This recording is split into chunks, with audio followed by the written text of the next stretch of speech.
One of the top concerns of business leaders that I have personally interacted with, or the articles that I've read online, is about the future of work. What is it going to be like? Is the office not going to be around anymore? Are we all going to work from home? What about the commute? What about my daily commute? That people started faking their daily commutes during the COVID because they missed it so much. So think about the irony of this and the irony of human nature.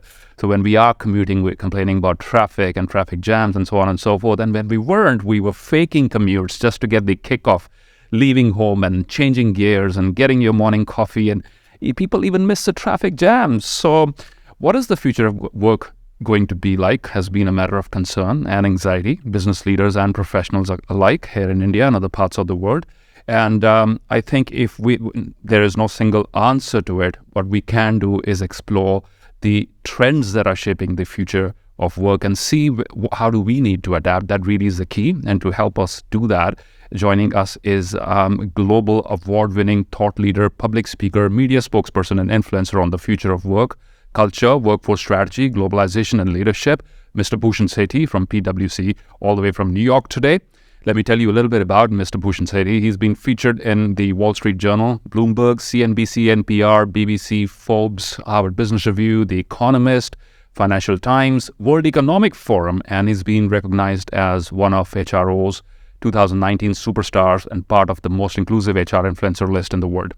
What's important is also currently a member of the T20 Future of Work Task Force. So for all of you young people out there who are concerned about what sort of skills you should be developing, stick with us till the end of this conversation. We will have a discussion on that as well, where Bhushan currently works on with leading global think tanks, businesses, and academic leaders as well, and also is helping G20 shape their public policy. He's a current member of WEF Council on Skills and Education. Bhushan is an adjunct professor at the NYU Stern School of Business, where he teaches strategy consulting to MBA students. He currently resides in New York, as you will be able to see from the backdrop behind him, and he has lived and worked in several parts of the world, including Europe, Asia, and US. Please join me in giving a warm welcome to Mr. Bhushan Sethi, all the way from New York. Thank you, Simerjeet. Thank you for joining us. How are things in New York? Delighted to be here. It's an early morning, as you can see. The sun is rising behind me. It's great. Looking forward to the holiday season that's going to be coming up soon. Everything is good. Great. So it's already in the air, the holiday season. Yeah, it feels that way. The temperature's definitely got a lot colder here, and looking forward to spending some time with family over the next few weeks. Well, definitely, and it's a global phenomenon now. Other parts of the world, we don't want to be left behind, so we join in with the same spirit as well. Well, I really appreciate your flexibility and to be on the show at such a short notice. And it's the Hopes and Fears report, which I was going through as I was preparing for a keynote on the future of work. And that's where I first came across your work, very in-depth. And that report also has some very interesting findings. We'll talk about that as we move forward. But let me quote Will Hutton from The Guardian, who wrote this op-ed a couple of days back. He said, "The workplace and office are not about to die, nor the last rites to be delivered to commuting, as some of the wilder claims made during the lockdowns. Workplaces, after all, are where you make friends and sometimes meet life partners as well and learn the tacit knowledge crucial to doing your job."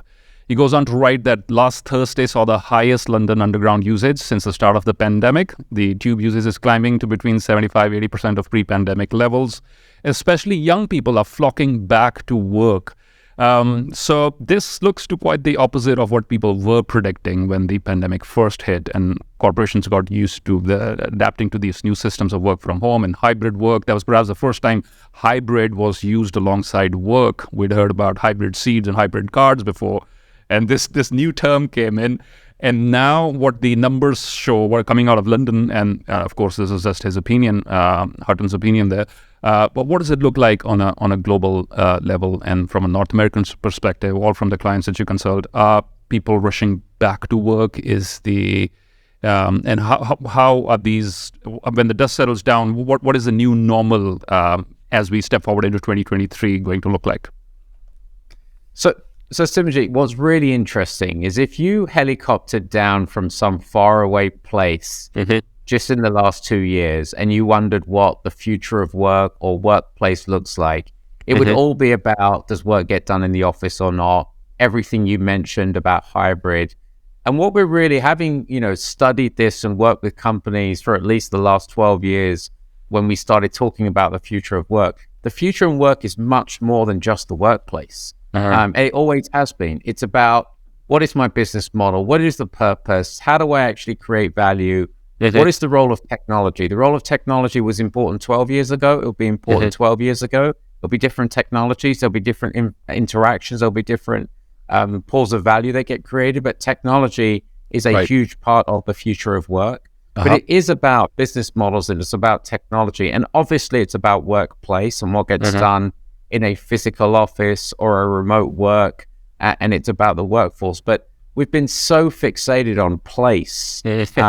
And what we're sometimes forgetting things like purpose, meaning, business model, skills, and massively technology, whether we like it or not, whether we talk about metaverse, whether we talk about virtual reality, or just straight up, how do you digitize your business, whether that's how you serve customers in a retail business, or how you can execute your transactions in a finance function in the back office. So important. So to answer your question straight up, what's going on right now is there's this standoff between employers and employees, especially in knowledge work sectors. Employers and leaders want people to come back more quickly. We will have to continue these experiments for the next 6 to 12 months. We will learn about it. Those businesses that are much more inclusive and much more open to learning probably do better. But if we don't think about all the other aspects of the future of work, we won't have a business and a workforce and a workplace where people can thrive. So that's a great point there, that it's not, we need to do away with the fixation about the location only and look at it from a more holistic perspective there. The Hopes and Fears report, let's talk about that. What primarily do you feel stood out from those findings? What are the hopes of the workforce and the primary fears as we speak? Yeah, so a couple of things. So we looked at, we spoke to 52,000 people around the world, 44 different countries. A significant amount of those were in places like India. And what we realized is we asked a specific question about the Great Resignation, because we wanted to really understand, what would it take people to leave their employer in the next 6 to 12 months? The first thing they said as a reason to leave would be if my job is not fulfilling. The second thing they said was if I can't be my authentic self. And thirdly, it was fair pay, and then it was relationships with my team and my boss. And what's interesting, Simerjeet, is historically, the relationship with the boss has been the reason you leave a company. Now we actually care about fulfilling work, and does the work have purpose and meaning? And does it have meaning to me? And can I actually be who I am? Whether that's my sexual preference, whether that's my gender, whether that's other communities that I belong to. Authentic and self. Many people in corporations think this is woke and think this is just what this younger generation want. But that was pretty stark. And as we've shared that with businesses around the world, people are looking at that to say, it's not just about pay. It's not just about the boss. It's about other things. And so progressive businesses are leaning in to say, how can I make your job more fulfilling within the context of the business model and the pay structure and what we can do. But this concept around making work meaningful and having dignity around the work, whether you're a call center representative, whether you work in agriculture, whether you're a high flyer in technology or banking, that piece around I want my work to have meaning really does resonate, and is one of the issues of our time that we have to resolve from a workforce lens. And it's interesting that pay comes on the third spot.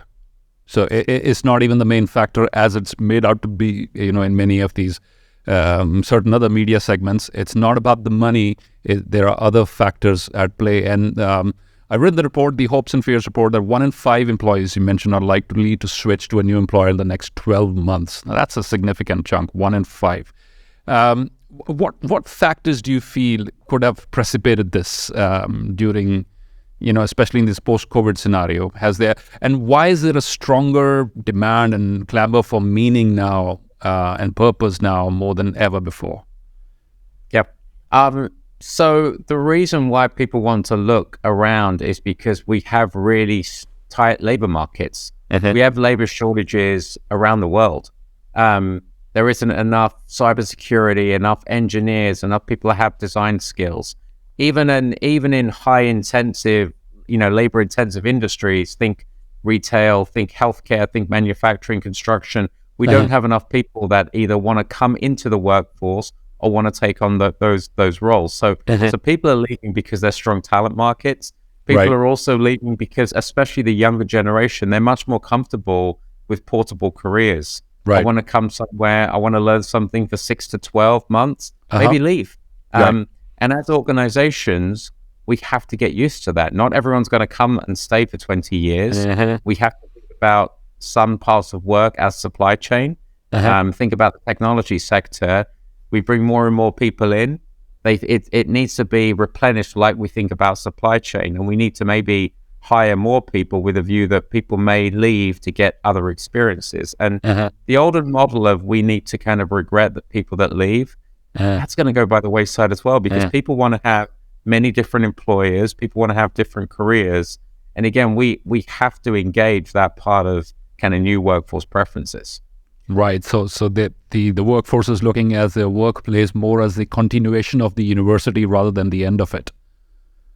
But potentially, we hear a lot about the gig economy, and the gig economy and the contingent workforce sector is all about, how do I rent out my human capital on a temporary basis, maybe for 6 months, maybe for 2 days a week while I do other work. So, and companies actually benefit from this, Simerjeet, because they don't have as many fixed costs and have to pay all the pay and all the benefits. So again, not every job, not every business, but the more we're actually going to see more fractional ownership of resources. We're going to see more people want to work in this way. And that's going to be an interesting future of work trend, the rise of the gig economy. We just need to make sure that we're doing it for the right reasons, and that people are having dignity and opportunity, and they're not forced to work in temporary gig type work in precarious conditions without kind of good physical safety or good mental health, which I'm sure we'll talk about more in this segment. Definitely. But I think what you mentioned there, the fixation with employees spending the entire working lives with one employer, or even in the same industry, in the same domain, we need to relook at those. Well, with that comes a lot of insecurity, especially from a leadership perspective. What happens to the way we look at building culture, for example? So when I have gig workers, or I have workers scattered across the globe, and there's talks about, there's numbers coming out about manager insecurity for remote workers, since they're not able to physically oversee what's going on, and it's human nature. If I can't see it happening around me, I want to double check. There's one part of me saying, there could be probably not work is being done according to how it should be. So how does a leader of the future a leader of the future look at this entire thing differently, in order to build trust and that human connect, which helps companies flourish? Yeah. So the culture word has been thrown around a lot in the pandemic as leaders try and get people back to the office, because they'll say our culture is at risk. We learn by osmosis, and we want to have apprentice models, and we want people in the room. And personal bias, I love being in the office. I spend a lot of time in the office. I love developing and coaching young people. I think the office is a remarkable place. I think the outside the office socialization, going for coffee, going for a walk in the park, going for a drink, incredibly important, especially for younger people in your first job. But we all have to realize, Simerjeet, that 5 day a week model is dead for knowledge-based industries. Fridays, offices are empty. People may want to come in Tuesday, Wednesday, Thursday. And so the culture you're going to have to build is through leaders engaging with teams. As someone who is also a contingent worker, and I work with many different clients, I'm part of their teams and I'm part of their culture. And so what we need to do as leaders is we need to say, let's kind of understand how the work gets done, how we want to have relationships, how we want to collaborate, whether those people are in my office, whether they're on my payroll, whether they're contingent workers, whether they're part of my ecosystem. And so we're going to have to rethink how we think about culture and the way work gets done, to focus much more on the relationships, the behaviors. How do we build trust and collaborate? How do we sit in virtual or physical conference rooms and innovate around the next new product that we need to launch. Right. Or how to protect ourselves from cybersecurity if we're in the world of information security. So sometimes culture is used as a bit of an excuse around we want to go back to the old way of work. Right. What we need to do is embrace some of these future of work and new workforce preferences to say, how do we reimagine a different way? Now those are great questions there. Of course, technology would play a huge role in this transition. What sort of technological trends do you feel will have the most impact in this new world of work, interconnected as hybrid work or other ways of monitoring employee performance from an HR perspective, from a leadership perspective? What technologies do you feel will have the biggest impact?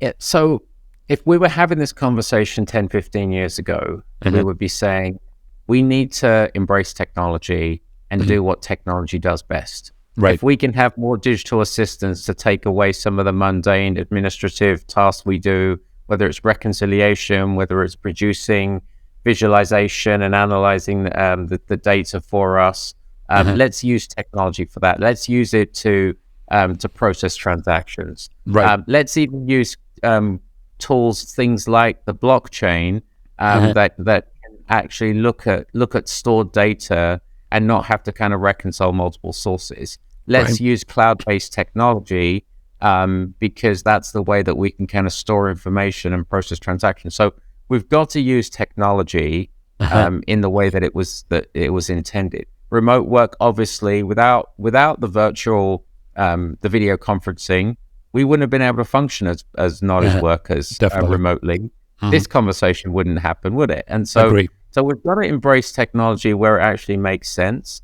What we've got to also be careful of is two things. One, a fixation on trendy technology that doesn't actually improve our work or our life. So virtual reality is a great concept. Right. It can give you experiences on how you educate. It can give you experience on understanding travel. It can give you a great consumer experience where you can actually kind of, reimagine what it's like to go to a store.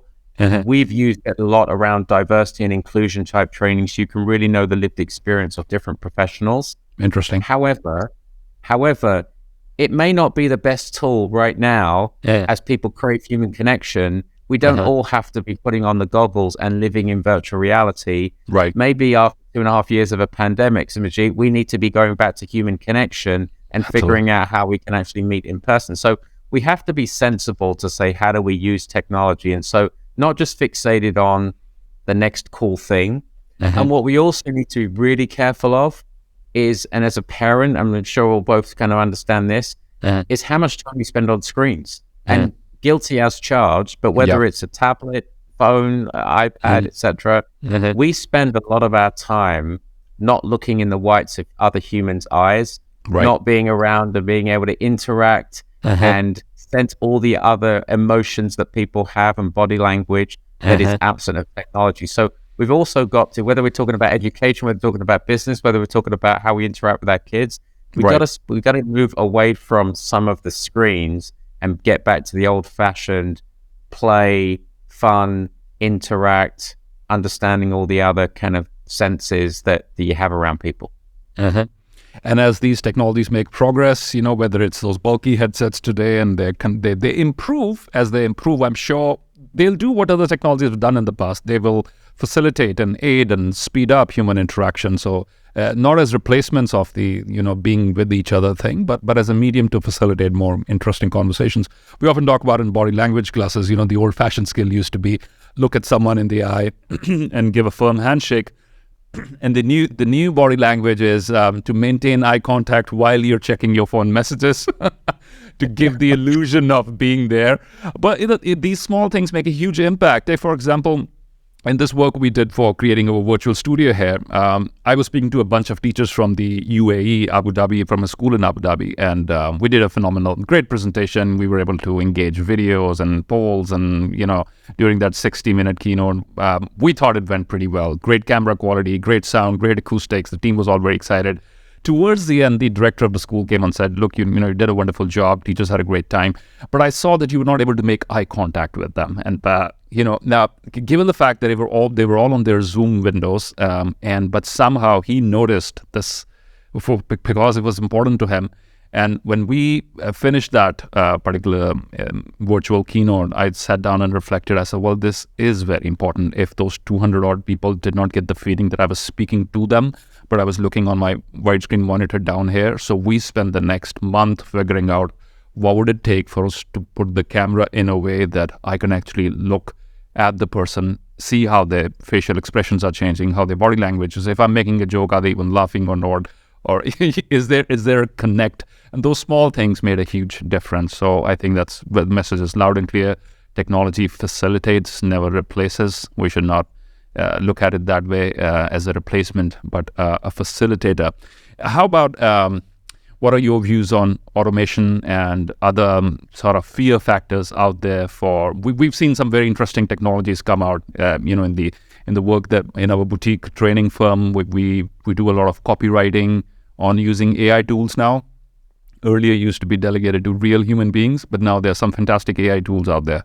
We put in the keywords, a little bit of what we want to write, and nice copies generated. We can just do a little bit of editing, have multiple pieces of text ready for our social media posts, blogs, etc., etc. Very quick, very intuitive, and that's just the tip of the iceberg for someone like me. And I'm sure there's very advanced more technologies out there which are emerging. How do you see all of this impacting, especially the emerging world where there are millions out there who are looking for jobs, and then we have these technologies which can do things way better than real people ever can? How are we going to balance this out? Yep. Again, we've got to use technology where it makes the most sense. If we can if we can automate and digitize huge consumer channels in retail and prevent people having to travel in the emerging markets 2 hours to go kind of collect their groceries, that's a good thing for society and it's a good thing for business. Right. What we need to do is if we are employing 50,000 people in that retail sector, we've got to pivot and reskill, and that takes government and business to kind of really lean in and individuals to lean in and kind of really look at the tea leaves to say, if my business model is getting digitized, if I work in bank branches and people are comfortable with banking online, as we've seen in many parts of the developed and the emerging world, I better go reskill. But if I work as a bank teller, I may have really good customer relationship skills. I may have pretty good attention to detail. I might know what it means to work in a regulated environment. How do I trade those skills that I have to learn other ones? Maybe I can learn more about product design. Maybe I can learn more about information security. And so we can't run away from automation. It's been around since the beginning of time. Sure. The best automations I've seen is when you actually bring people in to be part of the solution. So at PwC, we did this. We called it citizen-led automation, where we basically said the people are best, not some top-down program where you come in with looking at, Six Sigma and saying, where do we have waste, etc. I mean, those programs have their place. But getting citizens to say, are there parts of my job that just make sense to automate? And there's a lot of technology out there beyond just the cloud technology where people can build automations themselves. Even I've built some of this stuff, and it's not particularly scary. There's a lot of automation vendors out there where you can automate parts of your work through scripting, and you don't have to do that. And so I would encourage people to kind of not be fearful. Those of you, those that are in work, try and look at areas where they could automate. And as businesses, as business leaders, looking around at the work that gets done. I remember something in 1997 when I started consulting. I read this book from Michael Hammer about business process reengineering.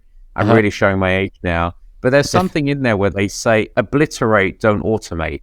And what that really means in plain speak is, look at the work and say, is there work that we're doing that just has no value? Approvals, reconciliations, checks around products, how we govern things. And let's see if there's a way that we can actually obliterate work before we automate. You don't want to automate a bad or an inefficient process. So some of the basics of thinking about process and technology together as you redesign work are also important there. Now, those are some great points to for business leaders to keep in mind. And since education has always been connected to, especially higher education, being always connected to the world of work, what irritates you the most about the way higher education works at the moment? So, if you would have a magic wand there to change certain things about higher education in North America or other parts of the world, do you see a gap? Do you see a misalignment? Do you see certain parts of the higher education mindset still stuck in the manufacturing era, and then the work is demanding something else? If yes, what are those gaps, and what should education leaders be changing or policymakers be changing? So part of education around certain parts of the world, especially in the US, is the funding. It's incredibly expensive. Right. And so thinking about how do people get on that? How do people get access to different education models? Now, online can help there.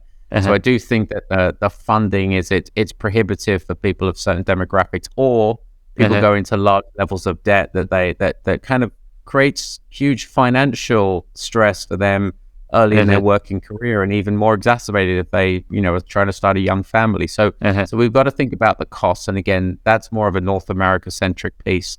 Right. As someone, the business leader who works with a lot of younger people and hires a lot of people on from undergrad and grad, this has been true for the last 10 years. Really getting people to understand business at a greater level and demonstrate more business acumen, demonstrate more business social skills, the ability to listen, the ability to empathize, the ability to kind of form dialogues with people from different walks of life, different kind of countries of origin.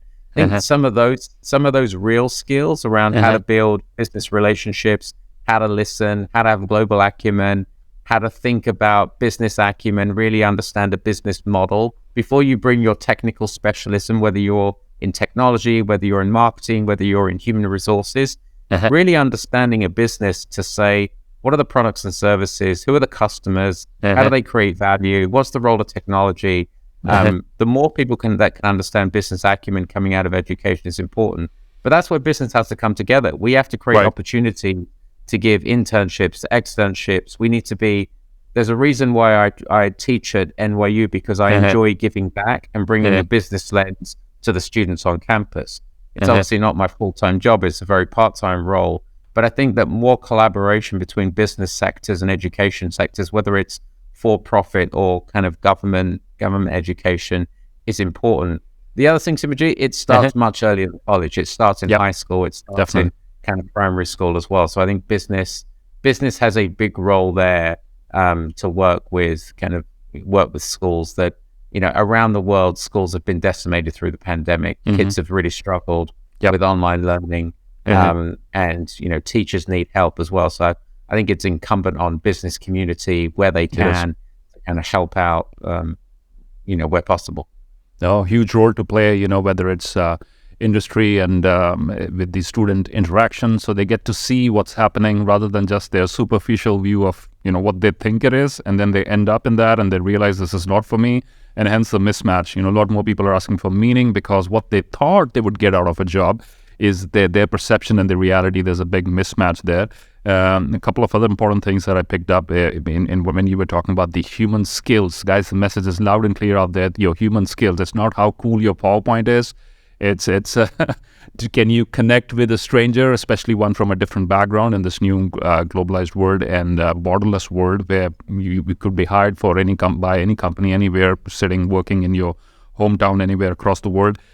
Communication, clarity, common sense, those sort of things will have a premium on them regardless of the advances made by technology. So this has been a very interesting conversation here. Bhushan, I thank you very much for your time. Before we let you go, any parting words of inspiration, especially for our young, aspiring, hungry people who want to make a name in the world, for themselves, and they want to make their parents proud and their communities proud? What would you like to say to them? The first thing I would say is be positive. Have a positive disposition about the future. We can all read things that are happening, in our cities, in our states, in our countries, in the world, that will cause huge levels of depression, whether it's a war, whether it's rampant inflation, whether it's not making progress on any of the diversity and inclusion kind of commitments we all want, whatever it is. But if you think positively and you think, if you're uncomfortable with, the gender issue in terms of where we haven't got gender representation in executive ranks, do something about it. Be part of a campaign. Right. Help young girls with kind of building social skills. Help young girls code if that's part of your engineering background. Speak at forums if you're a business leader. So the more we can actually be part of the solution and be positive, I think that's really important. The other thing I would just add to the skill sets that we talked about, building relationships and being kind never went out of fashion. Indeed. Now, we've seen a lot of kind of unkindness in the last year and a lot of corporations where business leaders are kind of not necessarily building trust with their stakeholders. But for me, relationships matter. And I've been working for 25 years. You remember the people you work with. You remember the people that work with that gave you good feedback, tough feedback, the people that kind of went the extra yard, the people that kind of helped you when it was incredibly selfless. So the more you can actually pay it forward in whatever role you're in, build relationships, be kind, give someone a mentoring opportunity, give someone some good feedback. Let's kind of like be more supportive to each other. It pays you back in dividends in different parts of your career, because skills are one thing, Simerjeet, but if we don't have relationships, if we don't have friends or clients or suppliers that we can call up in moments of need, whether we're looking for work or looking for a new opportunity or looking for help, then we're really stuck. And relationships really do get you through in business and in life. They do indeed. Even Sophia, the robot, needs help to change the batteries, But we are humans. We need each other during those moments, and let's not overlook that. I loved what you said about the positive attitude and thing, because you meet a lot of people who somehow give you the feeling that their best is behind them, and now it's all doom and all the negative stuff is what lies ahead. And that's not a very powerful place to be in. You won't be able to give your best. And as Bhushan already said, your voice matters. Use it to express yourself, to share your views wherever you are across the world. You can make a difference, whether on social media or in the real world. I think some great takeaways. I personally feel what I'm walking away from this conversation is, regardless of all the progress we've made in AI and visual reality, augmented reality, and so many other things, all the cool stuff that's coming in, it is still the human connect at the base of it, which is very, very important. And a mistake that sometimes we make is we think that technology can be a substitute for that. So it's not. It's a facilitator. Use it to deepen, strengthen your relationships, especially with those from a different background. And I consider this to be a hallmark of anyone who's preparing themselves for disruptive times. Who do you hang out with? If you're hanging out with people who think about the world the same way as you do, you're just reinforcing your beliefs. So, sit with a bunch of people who look at the world differently than you do, and allow those, let them challenge your assumptions about what the future holds. And everybody will walk away wiser from that conversation, as we all are from this conversation here today. Thank you so much. Absolute pleasure. Thank you for joining us.